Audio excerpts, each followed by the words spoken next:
మామ నాకు 2000 డబ్బులు కావాలి మామ రేపు. 2000 దేనికిరా? రేపు మా లవర్ బర్త్డే ఉంది మామ. రేపు మీ అమ్మ బర్త్డే ఉందని చెప్పావు కదరా. అమ్మ అలాంటివి పట్టించుకోదు మామ.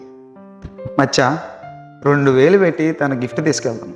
తను ఎలా ఫీల్ అవుద్దో కానీ నాకు తెలీదు. అదే 2000 పెట్టి రేపు మీ అమ్మ చీర తీసుకెళ్తే ఎంత హ్యాపీగా ఫీల్ అవుతుందో. నువ్వు గొప్పవాడని 10 మంది చెప్పుకుంటుందిరా. అదిరా అమ్మ ప్రేమ అంటే. అమ్మ తనలో మా అమ్మని చూసుకుంటున్నా మామ నేను.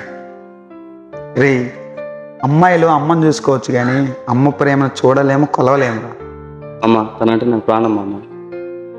రే మచ్చా, ఆ అమ్మాయి నీ కోసం ప్రాణం పెట్టిందో పెడతా నాకే తెలియదు, కానీ అమ్మ మటుకు తన ప్రాణాన్ని పెట్టి నీకు ప్రాణం పోసింది. అదిరా అమ్మ గొప్పతనం. మామ ఇప్పుడు నేను అమ్మని ప్రేమించడం తప్ప? రే, నేను ఆ అమ్మాయిని ప్రేమించొద్దని చెప్పడం లేదు, గిఫ్ట్ ఇవ్వద్దని చెప్పట్లేదు. అమ్మని కూడా ప్రేమించు, ఏదో గుర్తించు. సరే మచ్చా, నీ ఇష్టం. మనీ పే చేసా చూసుకో.